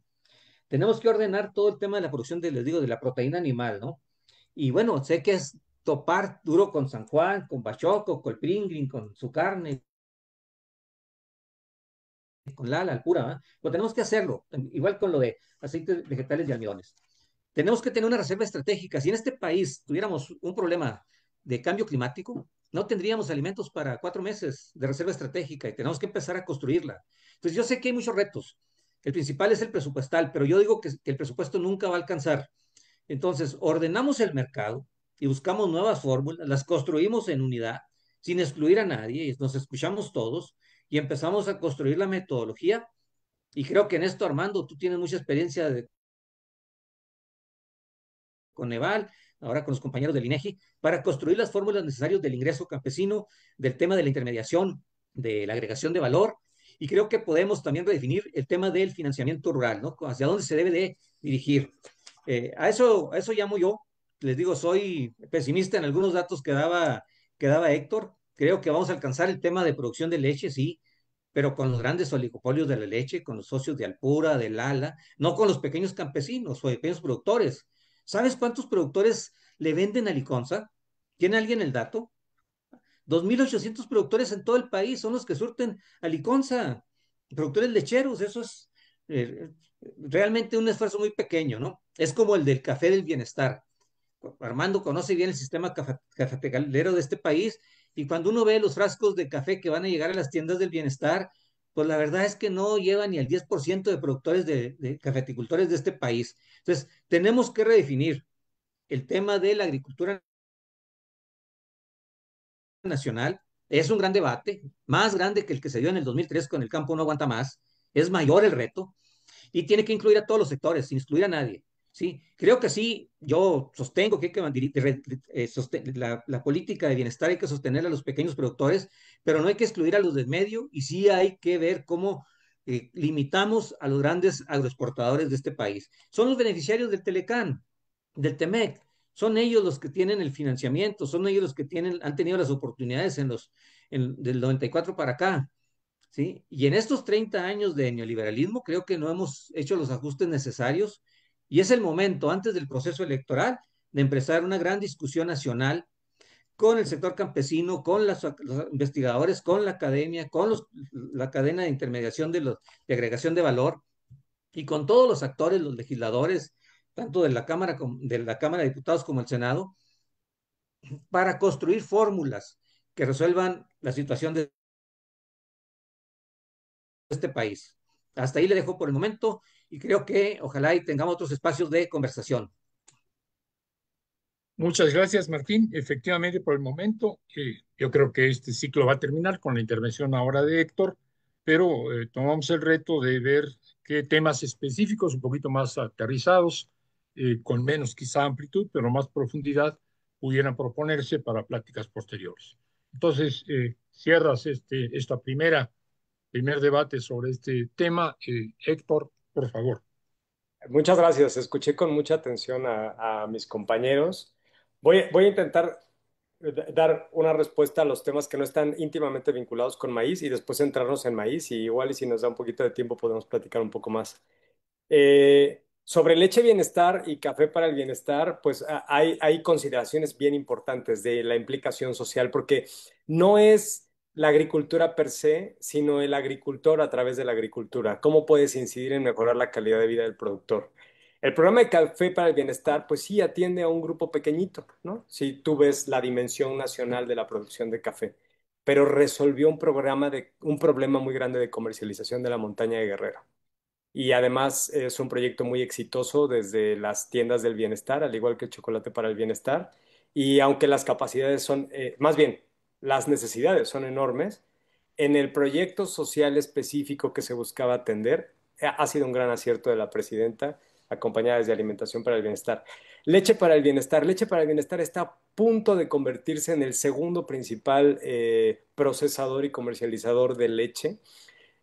También podríamos decir que si lo ves desde la perspectiva del acopio, podría tener un acopio pequeño, que no me parece pequeño, me parece mediano grande, ya tiene una capacidad de acopio muy interesante y muy importante, pero la naturaleza de leche para el bienestar no es solamente el acopio a los pequeños productores de leche que llevan su leche y que reciben un sobreprecio muy importante por la leche que entregan. Lo más importante de leche para el bienestar son las cientos de miles de familias que pueden comprar leche de alta calidad a un muy buen precio y muy cercanos a su hogar. Es una delgada línea, pero es importantísima, ¿no? Es el efecto social, el productor a través del campo y las familias a través del campo. Entonces, tiene razón Martín, podríamos ver las dimensiones nacionales y decir, estos proyectos son pequeñitos, sí, pero la naturaleza con la que fueron diseñados en principio ya se logró en muy poquito tiempo y tienen proyectos de crecimiento muy interesantes de los que hay que estar muy atentos. Lo que respecta al plan frijol, el frijol es un gran reto, es uno de los retos más importantes que tenemos hoy en la Secretaría de Agricultura, como sin duda lo es el maíz. Especialmente la presidenta nos ha pedido incidir en la producción y comercialización de los estados de Durango, Zacatecas y Nayarit, pero atendiendo a todo México y sobre todo alrededor de Zacatecas, que es el gran productor nacional, ¿no? Eh, hay un programa que comenzó con la entrega de semilla, esta semilla que se trató, que se mejoró, que se entregó con un precio apoyado por el gobierno de México y por los gobiernos estatales, y que hoy que vienen las cosechas están dando rendimientos por encima de 1 tonelada por hectárea. Y los incrementos porcentualmente son mayúsculos. Es un impacto muy importante en la capacidad de producción de frijol. Ahora el gran reto es la comercialización. Y para ello hemos estado en contacto con las industrias procesadoras, porque el frijol tiene un efecto bien interesante. La venta de frijol en cojín o en estas bolsas selladas de kilo va un poquito a la baja, pero la venta de frijol procesado, listo para la venta, para el consumo, perdón, está creciendo muchísimo. Y bueno, las distintas empresas que participan en este procesamiento o comercialización del frijol, junto con las centrales de abasto. Hoy en la mañana hubo una reunión muy importante con las centrales de abasto, con la Confederación Nacional de Centrales de Abasto. Nos da la esperanza de que la comercialización, a pesar de la abundancia en la producción que hay, va a ser óptima y los precios que todo mundo decía que se iban a caer estrepitosamente en el frijol, se están sosteniendo. Todavía no llegamos al punto crítico de la cosecha, pero con la participación de los grandes compradores y con los medianos compradores, especialmente representados por las centrales de abasto, creo que la presidenta va a poder dar muy buenos mensajes, muy buenos resultados alrededor del frijol. Sobre el plan de tecnificación de riego, Martín, no tengo el dato, seguramente Víctor Quintana me puede corregir porque él fue una de las grandes mentes creadoras del plan de tecnificación de riego. Las cientos de miles de toneladas de hectáreas a las que yo me refería son las que están vinculadas a la producción solo de maíz, pero el proyecto de tecnificación de riego que está implementando la presidenta Claudia Sheinbaum es histórico. Tú sabrás mejor que yo los costos que implica la tecnificación de riego a nivel nacional. Es una apuesta, es un esfuerzo mayúsculo de muchos ceros y ya comenzó y ya está dando resultados. Ahora, ya metiéndonos en el tema del maíz, los comentarios que hicieron los tres, especialmente con Tajín, pues hay que recordar que operamos en un mercado abierto. Somos una de las naciones con más tratados comerciales vigentes, funcionales, y somos parte del tratado comercial más importante en números, en el número de transacciones, tanto en unidades productivas como en dinero que hay en el mundo. Y eso es una ventaja, pero también nos expone a condiciones como las que hoy estamos viviendo, donde un cambio en la política de un país está afectando el precio del maíz, ¿no? Y eso nos afecta muchísimo. La presidenta Claudia Sheinbaum ha dado una cátedra de la manera en la que deben llevarse las relaciones con otros países para cuidar la buena posición de México ante este cambio de política que hay en otros países y que nos está permitiendo dar poco a poco pasitos para alcanzar la estabilidad dentro de la crisis internacional y poder mantener el desarrollo, especialmente en el campo. Y uno de los grandes resultados es la reciente actualización de los aranceles del azúcar para proteger a los productores de caña, que es un gran logro de la diplomacia mexicana y del liderazgo de la presidenta Sheinbaum, un gran trabajo también por parte del doctor Verdeguer que hay que reconocer para proteger a los productores de azúcar. Y en materia del grano, del maíz, Es aún más sensible que el azúcar, pero sin duda los mismos resultados que vimos con la caña eh, van a proteger y nos van a ayudar a proteger a nuestras productoras y productores de maíz. En lo que tiene que ver con el financiamiento, que es uno de los grandes retos del campo mexicano, el programa Cosechando Soberanía, que es un programa nuevo que otorga tres beneficios principales, está creciendo en su estructura porque también nace desde FIRA y como bien saben, FIRA opera en segundo piso. Tiene que articularse con las distintas instituciones de primer piso, que además desde la perspectiva de la presidenta tienen que ser instituciones que cumplan con los principios de justicia social y consisten en principalmente el subsidio de la tasa de interés. El gobierno de México apoya el subsidio con la tasa de interés y esto reduce muchísimo el riesgo del intermediario que está entregando realmente el crédito. ¿Para qué? Para permitir que más personas que en una condición normal no tendrían acceso al crédito, sí lo tengan y con una tasa que es sin duda la mejor tasa para el campo que hay.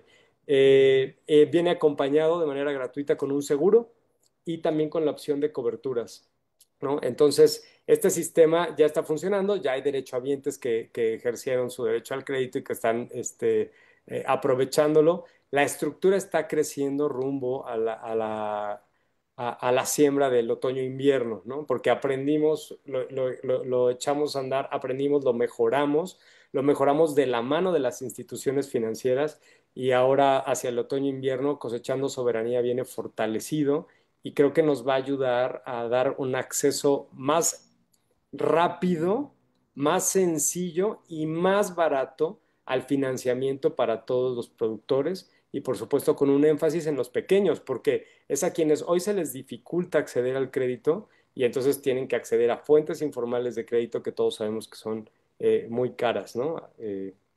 Tasas se escuchan por todos lados. Aquí los pequeños productores tienen el respaldo del gobierno de México para acceder a un crédito justo. El enfoque de los esfuerzos de la Secretaría debe cumplir con dos sentidos. Y por un lado está la comercialización plena de la producción nacional. ¿Cómo le haces para que no se quede ningún grano sin vender? Y además, ¿cómo le haces para que no se quede ningún grano sin vender con el mejor precio posible, ¿no? En la comercialización del otoño-invierno de Sinaloa hacia los meses de febrero y marzo, llevamos a cabo una campaña para hacer en enero de manera temprana la compra de coberturas. Logramos cubrir a tiempo y con una gran ventaja a una gran cantidad de personas, de productores y de toneladas, y ese ejercicio fue muy exitoso. Sin embargo, había mucha especulación sobre que la escasez de siembra en México derivada de la sequía en el norte, especialmente en Sinaloa y en Sonora, iba a hacer que los precios del mercado se fueran hacia arriba. Pues en enero estaban especulando que los precios hoy iban a estar en 8,000 pesos.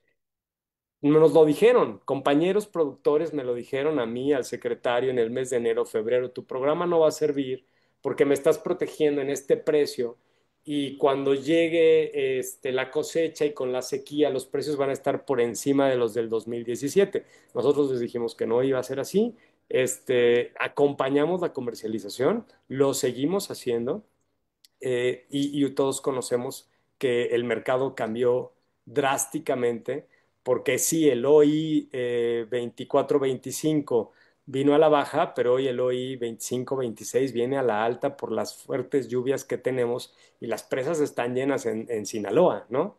Y hoy es un gran reto, estamos trabajando junto con el gobernador y el secretario de Agricultura del estado y estamos buscando las alternativas para lograr para alcanzar los números de la soberanía alimentaria que estamos buscando, pero también la comercialización plena al mejor precio posible. ¿Y qué es lo que se está buscando? Bueno, se está buscando este ordenamiento y como bien dice Martín, porque tiene toda la razón, a través de una nueva fórmula que nos ayude a tener un precio de referencia, pero con una fórmula pública y aceptada por toda la cadena. Porque sería muy fácil para nosotros crear una fórmula que descuide a uno de los dos lados y entonces o te quedas sin productores o te quedas sin compradores. Tienes que encontrar el delicado punto de equilibrio que te permita la comercialización plena al mejor precio. Entonces es una nueva fórmula pública y aceptada por todos los actores con una perspectiva de justicia social que, como bien dice Martín, obligadamente tiene que considerar los costos de producción. Y para meternos en los costos de producción, también el ordenamiento del suministro de los principales insumos, semilla y fertilizantes, porque las industrias, hemos tenido un diálogo constante con las industrias desde el principio de esta administración, pero ellos nos dicen, yo estoy llevando el producto a este precio. Y cuando hablo con el productor me dice, está carísima la semilla porque está en este precio. Algo está pasando en medio, que hay una distorsión entre los precios que llevan, que la industria pone en las distintas regiones, que por supuesto son afectadas por la logística, por los fletes, y el intermediario que llega, que le entrega muchas veces en navío estos insumos al productor. Y ahí el financiamiento se convierte en un factor clave. Porque si el productor tiene el financiamiento seguro, económico, fácil, oportuno, entonces puede acceder a la comercialización formal de estos insumos y con eso disminuir sus costos de producción. Lo que acabo de decir se dice muy fácil, es uno de los retos más importantes para ayudar a mejorar la rentabilidad del productor. Y después, otro factor clave, importantísimo que no podemos descuidar, es el cumplimiento, porque hay muchísimas voces que nos hablan sobre, y ahorita lo decía Tajín, ¿no? ¿Cómo es posible que en México haya granos que no se comercializan y que en México tengamos granos blanco, maíz blanco importado? Son muchas las variables por las cuales las industrias pueden recurrir a la importación, pero a decir de los propios industriales, la razón más importante está en el cumplimiento por parte de la industria, de honrar sus órdenes de compra, de cumplir con los precios y de acercar todas las facilidades posibles a los productores, pero también de los productores de honrar las entregas en tiempo, forma y precio. Entonces yo creo que desde la perspectiva económica, nuestro principal reto está en el ordenamiento de los insumos y desde nuestra perspectiva social, nuestro principal reto está en incrementar el grado de cumplimiento de estos acuerdos directos de comercialización. ¿Y cómo lo vamos a hacer? Y hacia allá está lo más importante, con un diálogo constante, como bien decía Tajín. Llevamos muchas semanas, y yo lo decía al inicio en mi participación, teniendo una comunicación directa con los productores, con los líderes de los productores, con las organizaciones que representan a los productores, que en el caso de maíz es todo un universo. Cambian los tipos de agrupaciones y los tipos de necesidades de productores dependiendo de la región, ¿no? Muchas veces en un mismo estado te encuentras a tres tipos de productores con necesidades, propuestas y demandas distintas y la política pues tiene que ser para todos, ¿no? Tiene que lograr el mayor bienestar para todas y todos los productores en México. Justo el sábado tuvimos una ronda con el secretario Verdeguer con toda su energía, una ronda de 5 sesiones de trabajo con productores pequeños, medianos, grandes, personas o industrias vinculadas en la cadena comercial. Incansable el doctor Verdeguer, cada vez que lo conozco más, lo admiro más. Eh, Hemos hablado con los proveedores. Hoy en la mañana yo tuve una reunión de trabajo muy interesante con los proveedores de fertilizantes, con los proveedores de semilla. Hemos estado en sus instalaciones, hemos tratado de mapear dónde es que el precio, dónde está esta disrupción en el precio de lo que manda la industria al mercado a lo que el productor percibe en su experiencia de comercialización o de adquisición. Y pues Tajín, nos vemos el lunes temprano para platicar y el martes con la Canami y hoy con el favor de la invitación con ustedes, porque sí, es verdad, la política pública real es aquella que considera la verdadera necesidad e intención de la sociedad en su diseño y en su implementación y posteriormente en su evaluación. Entonces sí, el diálogo es la solución y pues en eso estamos trabajando. Así es que los grandes retos, contestar al cómo ¿Cómo le hacemos para?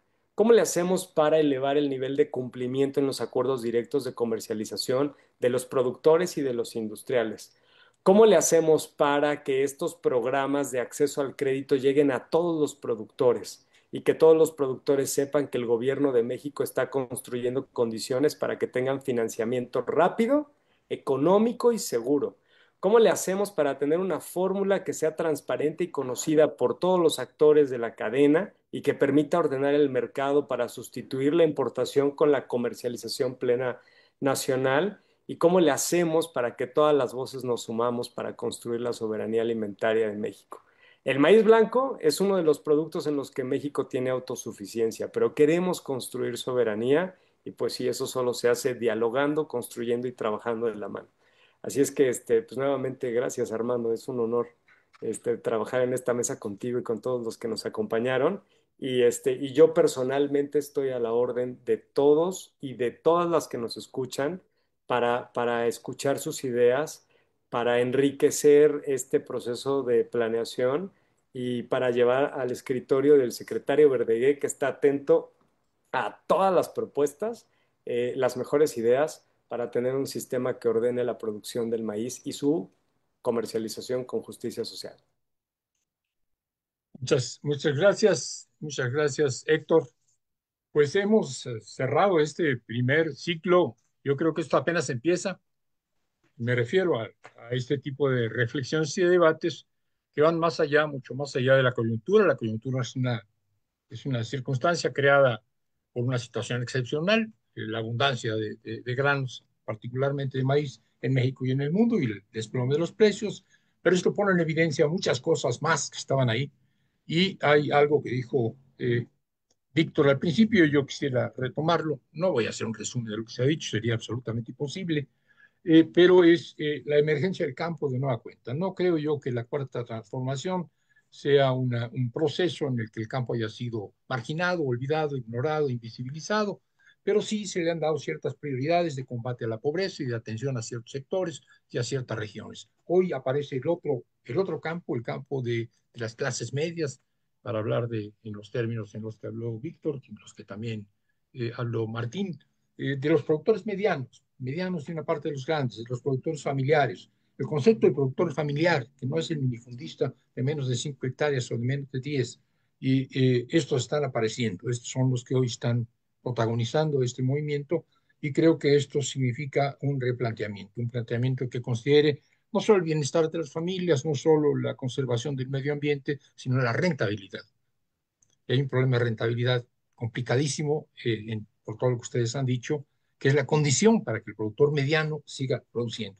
Quizás el productor muy pobre que produce en parte por el autoconsumo y en parte comercializa, está viviendo de otras cosas, está viviendo de remesas, está teniendo una actividad múltiple, pero el productor más o menos especializado, el productor comercial de granos necesita rentabilidad, y esto tiene que ver con una relación de la que aquí se ha hablado entre lo que le cuesta producir y lo que alcanza a producir y el precio que va a obtener. Si esto se sigue discutiendo y si esto se siguen tomando medidas, creo que tendremos de verdad un nuevo campo mexicano y que tendremos finalmente la ambicionada soberanía alimentaria en la modalidad de autosuficiencia alimentaria en básicos. Y los convocaremos a ustedes y a otros, si les parece, en próximas ediciones de este tipo de debates. Y de momento simplemente agradecer enormemente a Víctor, a Tajín, a Martín, a Héctor, por el tiempo que han dedicado. Llevamos a estas alturas ya más de 2 horas de debates. Muchas gracias y muy buenas noches. Muchas Buenas noches. gracias. Hasta Gracias a luego a todos. todos. Sin maiceros no hay país. Vamos a cuidarlos a todos. Así es. Listo. Héctor, gracias. Hasta luego. Hasta luego a todos. Gracias a los escuchas y las que nos escuchas en Facebook. Gracias. Abrazo fuerte. Hasta luego. Hasta luego.